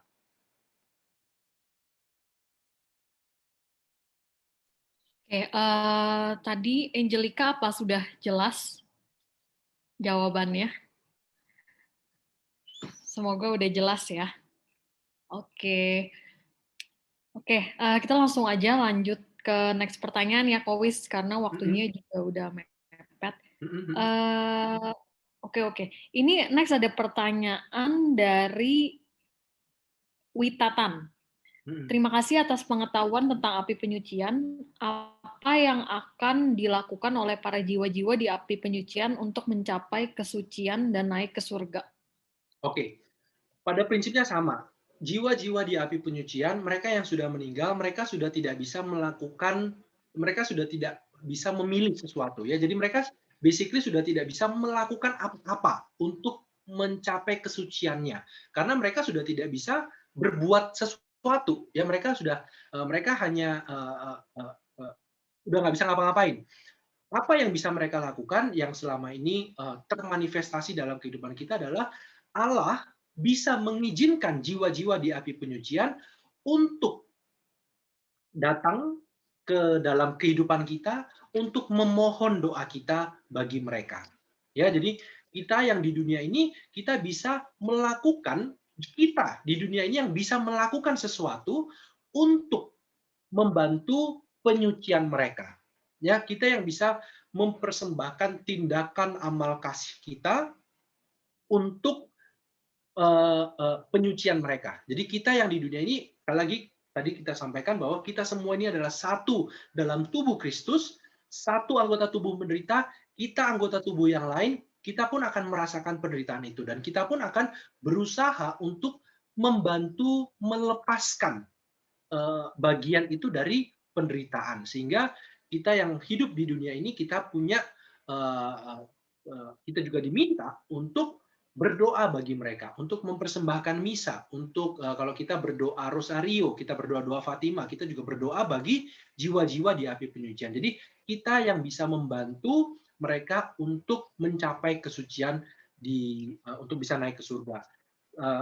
Kalau mereka sendiri, yang saya tahu mereka, yaitu tadi, apa yang bisa mereka lakukan, mereka bisa meminta kita, ya, entah itu lewat mimpi, entah itu lewat bisikan, entah itu lewat apapun, mereka bisa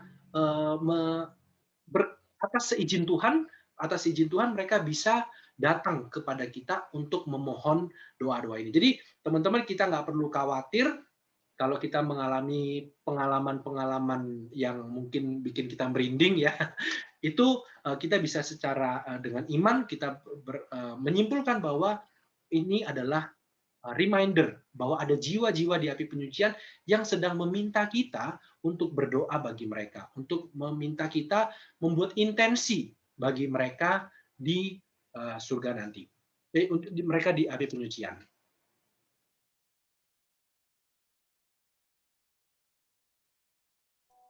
Oke, thank you Kowis. Semoga pertanyaannya menjawab ya.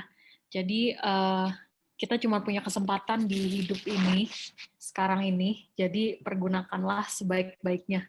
Nanti kalau udah di api penyucian, udah nggak bisa remedial. Udah nggak ada remedial, udah nggak ada siaran ulang lagi. Ya, basically Jennifer, itu juga adalah salah satu, kalau ada para kudus, saya lupa pastinya, salah satunya Santa Faustina, Mother Angelica, yang mereka mengatakan bahwa kalau kita di surga nanti, dalam tanda kutip, penyesalan yang akan kita rasakan adalah kenapa waktu kita hidup di dunia ini kita nggak menderita lebih banyak lagi. Karena kita di surga nanti kita udah nggak bisa menderita, kita udah nggak bisa mengalami penderitaan. Kita hanya bisa mengalami penderitaan semasa hidup kita di dunia ini, dan kita hanya bisa mempersembahkan penderitaan kita sebagai bentuk kasih ketika kita di dunia. Jadi itu sebabnya kita sebagai umat Kristiani, kita tidak serta-merta berharap penderitaan itu selesai, tetapi yang paling penting adalah kita berharap penderitaan kita tidak sia-sia. Amin. Jadi menderita dulu ya di dunia. Korban lah. Oke, next aku lanjut lagi ya. Ini ada combo nih, pertanyaannya langsung 3 nih kok. Ini pertanyaannya dari Nina, dari Paroki Kelapa Gading. Pertanyaan yang pertama, apakah ada api penyucian di dunia? Contohnya sakit selama beberapa lama sebelum akhirnya meninggal. Yang kedua, apa jiwa-jiwa di api penyucian bisa mendoakan kerabat yang masih ada di dunia? Dan yang ketiga, apakah doa kita yang masih di dunia berguna bagi jiwa-jiwa di api penyucian? Karena api itu sendiri bertujuan membersihkan dosa-dosa dari jiwa itu sendiri. Ya, yang pertama mungkin istilahnya bukan api penyucian di dunia, tetapi bagaimana kita memberi makna, ya memberi makna pada penderitaan kita. Kalau kita menderita sakit yang begitu lama sebelum akhirnya meninggal dunia, inilah sebabnya kenapa Gereja Katolik menentang eutanasia. Ya, kalau orang udah sakit, mereka memilih untuk udah bunuh diri aja, untuk mengakhiri hidup saja biar penderitaannya itu selesai. Ada satu cerita dari tadi saya sebutkan Mother Angelica. Mother Angelica itu di akhir hidupnya, Mother Angelica itu dia seorang suster ya, suster di Amerika, pendiri EWTN. Dia berpesan ke anggota susternya, dia bilang, di akhir hidup saya, kalau saya ada di rumah sakit, kamu pesan sama dokter, lakukan apa saja yang bisa kamu lakukan untuk memperpanjang hidup saya. Ya, lakukan semua yang kamu bisa untuk memperpanjang hidup saya. Nah, Mother Angelica bilang itu bukan karena dia takut mati, bukan karena dia nggak mau meninggal, tetapi dia bilang supaya saya bisa memperpanjang waktu untuk menderita bagi pertobatan jiwa-jiwa yang berdosa. Jadi penderitaan sakit sebelum kita meninggal, kadang dunia ini menganggap orang yang sudah sakit-sakitan, orang yang sudah nggak bisa ngapa-ngapain, yang cuma bisa terkapar di ranjang, nggak bisa ngapa-ngapain, bagi kacamata dunia, mereka adalah orang yang useless. Mereka orang yang nggak berarti, yang udah nggak bisa memberikan kontribusi demi kebaikan dunia ini. Gereja Katolik memandang hal itu justru sebaliknya. Justru mereka yang menderita, yang memberi makna dalam penderitaan mereka sebagai bagian dari pendisiplinan diri, penyucian diri semasa hidupnya, itu adalah suatu tindakan amal kasih yang sangat luar biasa. Nah, bagaimana dengan kalau kita kaitkan lagi dengan indulgensi tadi, ya kita bisa memahami bahwa tentu pertama kita perlu melakukan pendisiplinan diri, penyucian ini untuk diri kita, ya.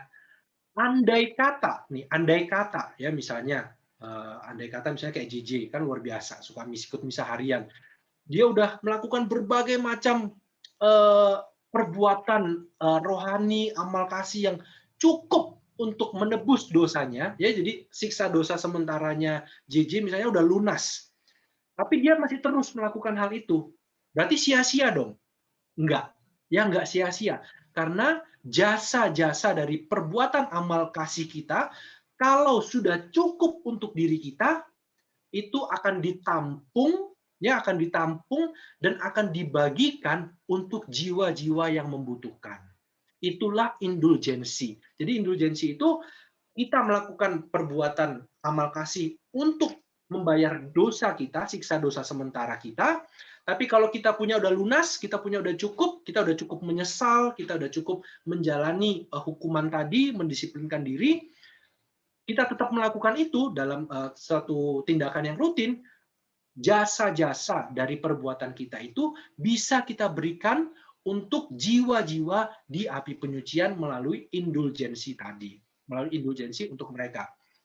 Bisa nggak indulgensi kita untuk orang yang masih hidup? Nggak bisa. Kenapa? Karena gereja menganggap kamu masih hidup, kamu bertanggung jawab dengan hidupmu. Ya, kita indulgensi itu bisa kita berikan kepada jiwa di api penyucian karena mereka sudah tidak bisa melakukan apa-apa. Tapi untuk mereka yang masih hidup, ya kamu masih hidup, gunakan hidupmu untuk melakukan itu sendiri. Jadi kita masih punya tanggung jawab untuk diri kita. Jadi apakah doa-doa kita masih berguna? Masih berguna. Karena kalau nggak berguna, ya kita udah nggak perlu lagi berdoa untuk mereka. Kita nggak di kitab suci juga nggak perlu ditulis mereka membutuhkan doa kita, tetapi karena mereka membutuhkan berarti doa-doa kita itu masih bisa berdaya guna untuk mereka. Nah, apakah mereka masih bisa mendoakan kita? Ya, ini lanjut sama berkaitan dengan ada pertanyaan yang disampaikan ke saya secara personal atau enggak ya, bahwa kalau mereka bisa berdoa buat kita, apakah mereka masih mengingat kita? Mereka masih bisa mengenal kita? Jawabannya, kalau dari ajaran katekismus tadi, jiwa-jiwa di api penyucian, ya, mereka masih bisa berdoa buat kita. Kenapa? Karena mereka dengan kita relasinya ini masih ada, relasi dalam rahmat, ya, dalam rahmat. Justru, ya, karena mereka itu sudah di dalam api penyucian, mereka itu sudah 100% berada di dalam rahmat. Berbeda dengan kita. Kalau teman-teman minta doa saya, kalau saya lagi berdosa, doa saya ya doa orang berdosa, ya, doa orang berdosa untuk teman-teman. Kalau jiwa-jiwa di api penyucian, mereka adalah jiwa-jiwa yang meninggal dalam rahmat dan persahabatan. Jadi doa-doa mereka adalah doa-doa yang jauh lebih efektif daripada doa-doa saya yang masih di dunia ini. Jadi mereka gereja mengatakan mereka bisa berdoa buat kita. Justru kita berdoa buat mereka, kita bantu mereka supaya apa? Supaya doa-doa mereka bisa semakin berdaya guna untuk kita. Apakah mereka bisa masih mengenal? Ya, kita sampai di surga pun kita masih bisa mengenal. Ya, kita justru akan bukan hanya mengenal, ya, kita akan tahu semuanya. Ya, setelah pengadilan terakhir, kita akan tahu semua jelek-jeleknya, kita akan tahu semua rahasia. Kalau dikatakan pada saat pengadilan terakhir, semuanya itu akan menjadi transparan. Ya, apa yang kita nggak tahu, orang yang selama ini kita kenal, kita akan jauh lebih mengenali dia, bahkan apa isi hatinya, ya, itu semua akan kelihatan. Loh, malu dong. Kalau ketahuan semua, malu dong. Enggak. Karena apa? Karena justru kita akan melihat bagaimana kasih Tuhan, ya, kasih Tuhan bisa menggunakan apa yang tidak sempurna, apa yang jelek-jelek, apa yang tidak baik, tapi Tuhan bisa pakai instrumen itu sebagai sarana untuk mendatangkan kebaikan yang lebih baik lagi. Ya, itu adalah kasih Tuhan yang luar biasa, penyertaan Tuhan yang luar biasa, yang nantinya di surga nanti kita bisa tahu semuanya. Ya, jadi bukan hanya kita mengenal keluarga kita, tapi kita akan mengenal semua orang. Kita akan mengenal orang yang mungkin saya sama teman-teman, ya, kita udah sering ketemu secara virtual, tapi kita belum pernah ketemu secara fisik. Mungkin ada orang di Afrika, di benua lain, di belahan penjuru dunia lain, yang kita nggak tahu. Ternyata mereka pernah berdoa, dan doa mereka itu berefek buat kita. Doa mereka itu bisa mendatangkan rahmat buat kita. Kita nggak tahu orang lain yang berdoa buat kita sekarang, tapi di surga nanti kita akan tahu semua itu. Semua pengetahuan itu menunggu kita di surga. Jadi ini suatu kalau teman-teman ingin tahu tentang ini, teman-teman bisa baca bukunya Scott Hahn, Hope to Die. Ya, tapi hati-hati ya, hati-hati baca buku Hope to Die itu, hati-hati. Karena saya baca buku itu langsung kayak wow, very excited ya. Ternyata di surga nanti itu excited ya. Jadi kayak pingin cepet-cepet ke surga gitu ya. Jadi hati-hati buat teman-teman yang baca buku itu bisa menumbuhkan kerinduan yang luar biasa untuk bisa masuk ke surga. It's very excited, very good book. Oke, luar biasa jawabannya Kowis. Bener-bener jelas banget. Semoga yang nanya juga udah jelas ya dari penjelasannya Kowis. Oke, Ko ini masih boleh nanya 2 pertanyaan lagi? Boleh. Kah? Oke. Next ada pertanyaan dari Natalia Dewi. Dia nanya, kalau nanti kiamat, apa kita semua tetap akan mengalami pengadilan khusus atau langsung ke pengadilan akhir? Apa setelah kiamat masih ada api penyucian atau langsung ditentukan ke neraka atau surga? Oke. Jadi pada saat kita meninggal, ya, kita akan langsung mengalami pengadilan khusus. Dan dari pengadilan khusus kita akan langsung, kalau berdosa berat masuk neraka, kalau sudah suci, kudus, kita akan langsung masuk ke surga, atau kalau belum masuk ke api penyucian. Jadi semua ini terjadi tidak menunggu pengadilan terakhir. ya. Tetapi pada saat pengadilan terakhir nanti sudah tidak ada api penyucian lagi, ya. Pada saat kiamat, pada saat pengadilan terakhir sudah tidak ada api penyucian karena kita semua akan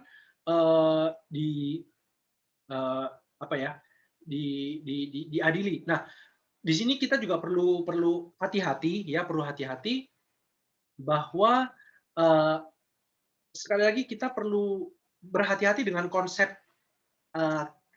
dunia setelah kematian ini, karena kadang kita memikirkan hal ini dengan konsep dengan pemikiran secara kronologis, ya, secara kronologis bahwa oh, saya meninggal sekarang misalnya jam berapa, jam 10, habis itu nanti berikutnya ke sini. Jadi kita berpikir masih dalam tahapan secara kronologis, ya, berpikir suatu waktu kini.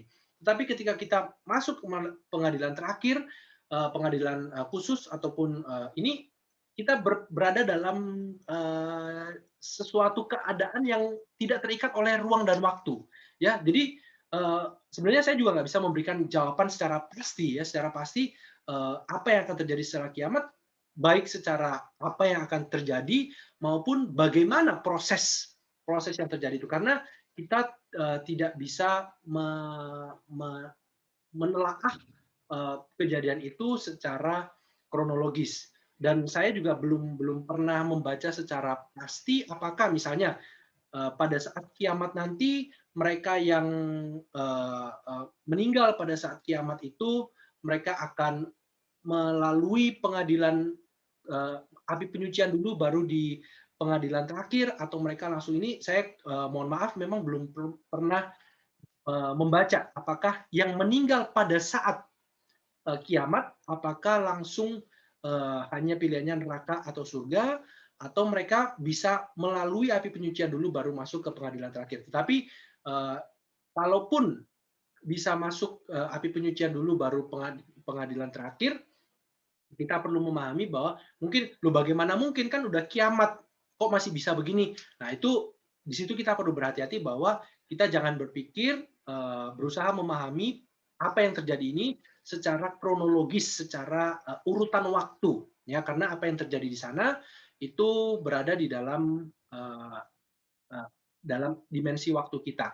Sekaligus mungkin ini juga penjelasan penting buat kita semua adalah bagaimana dengan orang-orang yang sudah meninggal puluhan tahun yang lalu. Apakah kita masih perlu mendoakan mereka untuk bisa keluar dari api penyucian?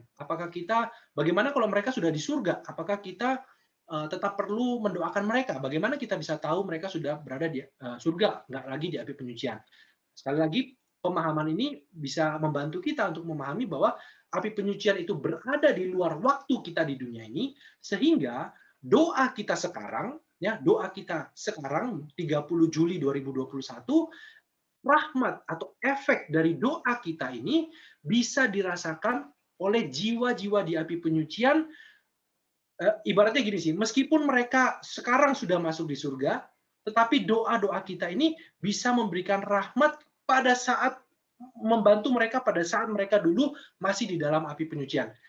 It's a bit hard to digest. Ibaratnya kalau secara gampang bisa dianggap seperti mesin waktu lah. Doa kita sekarang ini bisa membantu mereka pada saat mereka dulunya masih di api penyucian. Meskipun secara kronologis waktu mungkin sekarang udah lewat, tapi karena api penyucian itu berada di dalam dimensi yang berbeda, dimensi waktu yang berbeda dengan kita sekarang di dunia ini, kita masih terus bisa mendoakan mereka yang berada di api penyucian, kecuali kerabat kita, keluarga kita sudah dikanonisasi menjadi santo dan santa.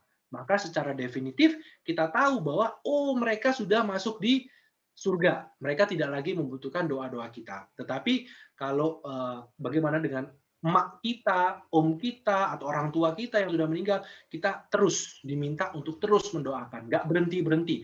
Tiap tahun 2 November kita doakan lagi. Kita nggak perlu berpikir, loh, dia kan kalau udah di surga doa kita sia-sia dong. Nggak.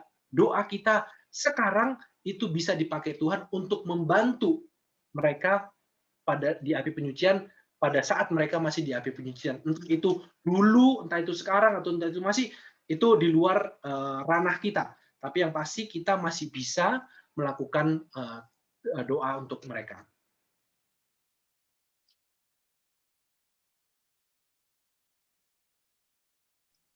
Intinya tidak ada doa yang Sia-sia.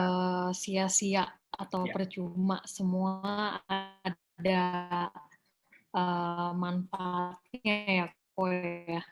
Maksudnya untuk yang untuk arwah-arwah yang sudah meninggal, orang yang sudah meninggal.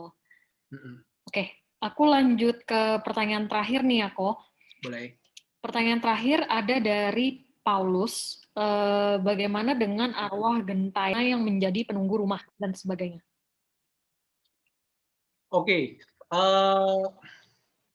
saya kurang ahli untuk kalau di bidang ini. Saya hanya bisa merekomendasikan, mungkin Paulus bisa banyak menonton dari sesi Romo Robini, ya. Romo Robini dulu Santo Benedictus juga pernah undang ya Romo Robini untuk mengadakan sesi. Nah, Romo Robini ini lebih banyak menjelaskan tentang fenomena-fenomena gaib seperti itu, entah penunggu dan lain sebagainya. Yang saya bisa bagikan bahwa jiwa-jiwa di api penyucian, jika mereka datang kepada kita yang masih di dunia, itu pertama atas seizin Tuhan, dan tujuannya untuk meminta kita berdoa untuk mereka. Ya, kalau untuk penunggu rumah dan lain sebagainya, itu saya kurang bisa memberikan jawaban dalam sesi ini. Dan kita juga mengingat mungkin kalau teman-teman ada kerabat, keluarga, sahabat yang meninggal dunia, entah karena COVID ataupun karena apapun yang terjadi dalam kehidupan mereka, dan kita juga mengingat jiwa-jiwa yang sedang berada dalam penderitaan, entah itu sakit ataupun apapun masalah yang sedang mereka alami dalam hidupnya, kita mengingat mereka dan kita berdoa untuk mereka sambil menutup sesi kita pada malam hari ini. Dalam nama Bapa dan Putra dan Roh Kudus. Amin. Allah Bapa yang Maha Kasih, puji dan syukur kami haturkan kehadirat-Mu atas kasih dan karunia yang telah Kau limpahkan kepada kami. Dan kami bersyukur Tuhan atas kasih-Mu yang terbesar, yaitu Putra-Mu sendiri yang telah Kau utus untuk menebus kami dari siksa dosa abadi kami. Bapa, kami juga bersyukur bahwa kami hidup di dunia ini Engkau rancang agar kami dapat menjadi sempurna, agar kami dapat menjadi semakin serupa dengan Engkau melalui berbagai proses yang ada di dalam hidup kami. Dan kami ingin menerima Tuhan segala salib apapun bentuknya yang telah Kau pilih untuk mendisiplinkan kami, untuk menyempurnakan kami di dalam iman, harapan, dan kasih. Kami tidak ingin lepas dari salib ini, Tuhan. Kami tidak ingin turun dari salib ini, tetapi kami percaya bersama dengan Yesus kami dapat naik ke surga melalui salib ini. Bapa, kami serahkan segala apapun yang terjadi dalam kehidupan kami saat ini, kami serahkan semuanya ke dalam penyertaan-Mu dan juga dalam kasih-Mu. Biarlah kasih-Mu yang menyempurnakan segala kekurangan dan kelemahan kami. Dan kami juga ingin mempercayakan mereka yang telah meninggal dalam persahabatan dengan-Mu. Kami percaya bahwa Engkau tidak akan meninggalkan mereka. Kami percaya bahwa mereka pun saat ini telah bersukacita di dalam api penyucian yang sedang mempersiapkan mereka untuk bisa bersatu secara penuh dengan Engkau, sumber dari segala kebahagiaan, sumber dari segala kebaikan. Bapa, kami persembahkan segala tindakan kami yang bisa kami berikan untuk menebus siksa dosa mereka di api penyucian, agar mereka bisa menjadi perantara-perantara doa yang berdaya guna bagi kami dan juga bagi semua jiwa-jiwa yang masih bersiarah di dunia ini. Kami percaya Tuhan bahwa tidak ada satupun yang dapat memisahkan kami dari kasih-Mu. Dan kami percaya bahwa kami yang masih bersiarah di dunia ini selalu berada di dalam penyelenggaraanmu, selalu berada di dalam penyertaan-Mu. Semuanya ya Tuhan kami serahkan ke dalam tangan-Mu melalui perantaraan Yesus Kristus Putra-Mu Tuhan kami. Amin. Bunda Maria, Bunda kami, doakanlah kami. Salam Maria, penuh rahmat Tuhan sertamu, terpujilah engkau antara wanita dan terpujilah buah tubuhmu Yesus. Santa Maria, Bunda Allah, doakanlah kami yang berdosa ini sekarang dan waktu kami mati. Kemudian kepada Bapa dan Putra dan Roh Kudus, seperti pada permulaan, sekarang, selalu, dan sepanjang segala abad. Amin. Dalam Bapa, Putra, dan Roh Kudus. Amin. Oke, thank you so much, Kowis. Thank you semuanya. Thank you. Terima kasih.